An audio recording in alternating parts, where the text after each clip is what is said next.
Kannauj BJP महिला मोर्चा की जिला अध्यक्ष नेहा त्रिपाठी ने खोला मोर्चा। अपनी ही पार्टी के पूर्व सांसद सुब्रत पाठक के खिलाफ खोला मोर्चा। मानसिक आर्थिक शारीरिक शोषण का लगाया गंभीर आरोप। नेहा त्रिपाठी ने डीएम को शिकायती पत्र दिया, सुरक्षा की मांग की। सुब्रत से खुद व परिवार के सदस्यों की जान को बताया खतरा। सुब्रत पाठक पर हत्या की सुपारी देने का लगाया गंभीर आरोप। मेरे पास बहुत से सबूत हैं, समय आने पर खुलासा होगा। जिलाधिकारी ने मामले की जांच के दिए आदेश। कन्नौज से जिला पंचायत सदस्य भी है नेहा त्रिपाठी। डीएम साहब को क्या पत्र देने आए? जी, मैं डीएम साहब के पास अपनी फरियाद लेकर के आई हूँ कि रोज प्रतिदिन मुझे मानसिक रूप से टार्चर किया जा रहा है। मेरे परिवार के खिलाफ में षड्यंत्र रचा जा रहा है, मेरे खिलाफ में षड्यंत्र रचा जा रहा है। और ये षड्यंत्र के सूत्रधार जो है वो आदरणीय हमारे पूर्व सांसद सुब्रत पाठक जी, जिन्होंने हमारे गेस्ट हाउस को लेकर के हमें ये कहा कि हम भू माफिया हैं। मैं आप सब लोगों को ये बात को अवगत करा देती हूँ कि हमारी जितनी भी जमीनें हैं 35-40 बीघे से ज्यादा जमीन नहीं, और जिसमें मेरे खुद के नाम पे सिर्फ 3 बीघे जमीन है। और 3 बीघे जमीन वाली महिला कैसे भू माफिया हो सकती है? और 35-40 बीघे की जमीन में हम मेरे ससुर साहब, मेरी सासू माँ, मेरे हस्बैंड और मेरे देवर देवरानी 6 लोग आते हैं। इतनी सी जमीन में कैसे लोग भू माफिया हो जाते हैं?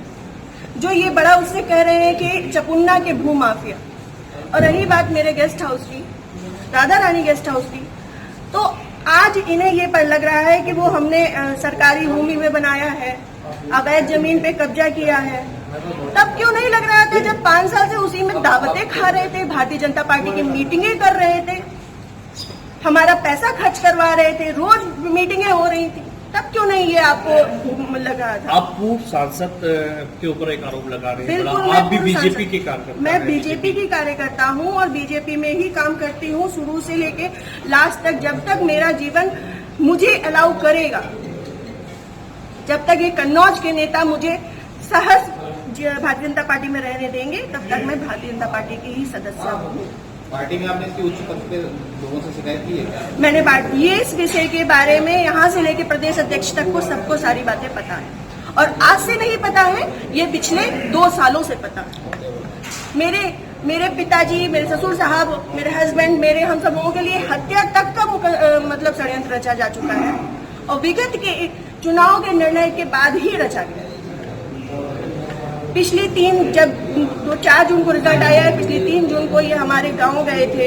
हमारे गांव जाकर के इन्होंने, हमारे राइवल्स हैं जो, उनके घर जाकर के इन्होंने 2 घंटे की बैठक रखी जिसमें षड्यंत्र रचा गया।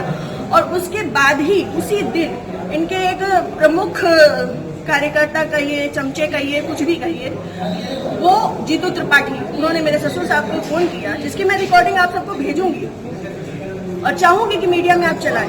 उन्होंने मेरे ससुर साहब को धमकी दी कि अगर चपुन्ना चुनाव नहीं जीता तो आपको 4 तारीख के बाद देख लिया जाएगा। उसके बाद से ये सारा षड्यंत्र रचा गया। क्या चुनाव हरवाने में आपका भी श्रेय जाता है? मैं भारतीय जनता पार्टी, इस तरीके से वो आरोप लगा रहे हैं क्या? वो कुछ भी कहे, वो तो ये भी कह रहे हैं कि भाई नेहा त्रिपाठी ने 20 लाख रुपए ले लिए थे सपा से। वो तो उनका मुंह है, कुछ भी कह सकते हैं। पर मैं भारतीय जनता पार्टी की कार्यकर्ता हूँ और सभी लोग सोशल मीडिया जानते हैं, चलाते हैं। सभी लोग मेरी आईडी में देख सकते हैं कि मैंने किस तरीके से काम किया है। मैं सुब्रत पाठक के लिए काम नहीं करती, मैं भारतीय जनता पार्टी के लिए काम करती हूँ।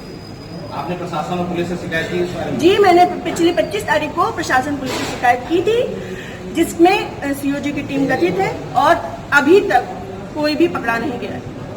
क्या मानती है पुलिस, प्रशासन और पुलिस दोनों लापरवाही कर रहा है? संभवतः हो सकता है, क्योंकि जिस हिसाब से अब दिन बीतते जा रहे हैं तो मेरा भी सब्र का पैमाना टूटता जा रहा है। और मुझे, मेरे परिवार को बहुत ज्यादा खतरा है इन लोगों से जो हमारे दुश्मन हैं। क्योंकि सुब्रत पाठक जी ने, हमारे जो राइवल्स हैं, सभी आजीवन कारावास के मुजरिम हैं। सभी आजीवन कारावास के मुजरिम हैं। मैंने इसमें लिख के भी दिया है, संदीप तिवारी, प्रदीप तिवारी, मनोज अग्निहोत्री, ये बलात्कारी केस पे और आजीवन कारावास, गैंगस्टर, इन पे सब तरीके की धाराएं लग चुकी हैं इनमें, ऐसे लोगों के साथ में। और जिसको इन्होंने हम लोगों की सुपारी दी है, अखिलेश यादव उर्फ छक्की, वो इनके, हाँ, यहाँ ठटिया का ही निवासी है, गांव झहुआ। वो इन लोगों के साथ में, सुब्रत पाठक के साथ में भी जेल में रहा है और इन लोगों के साथ में भी जेल में रहा है और अभी फरार है। और इन लोगों की मोटरसाइकिल भी उनके पास है, अभी तक वो भी बरामद नहीं हुई। ये लोग सिर्फ मेरा मानसिक, शारीरिक और चारित्रिक शोषण करते आ रहे हैं 2 साल से। मैं 3 साल से मैं बहुत ज्यादा परेशान हो चुकी हूँ। अब ये चीजें नहीं होंगी। आज आपने जिलाधिकारी से बातचीत की, क्या उन्होंने आश्वासन दिया? उन्होंने मुझे पूर्ण आश्वासन दिया है कि इस पे निष्पक्ष जांच होगी, क्योंकि हमारे पास रिकॉर्ड्स भी हैं, हमारे पास सबूत भी हैं और बहुत सारी चीजों के सबूत हैं। समय आने पे मैं वो सब आपके सामने रखूंगी। जिले में जो भी भ्रष्टाचार हो रहा है, जो जिला पंचायत में भ्रष्टाचार हो रहा है, जो ब्लॉक प्रमुख में भ्रष्टाचार हो रहा है, ब्लॉक में भ्रष्टाचार हो रहा है, वो सारी चीजें मैं आप सब लोगों के सामने रखूंगी। अगर आपकी सुनवाई आज नहीं होती तो आगे क्या कदम उठाएंगे आप? मैं आप लोगों का सहारा लूंगी और आप लोगों का सहयोग, मुझे पूर्ण विश्वास है कि मेरे साथ हमेशा रहेगा। और मैं इस पे अपनी अंतिम सांस तक अब फ्रंट के पैमाने में आकर के लड़ूंगी। Thank you.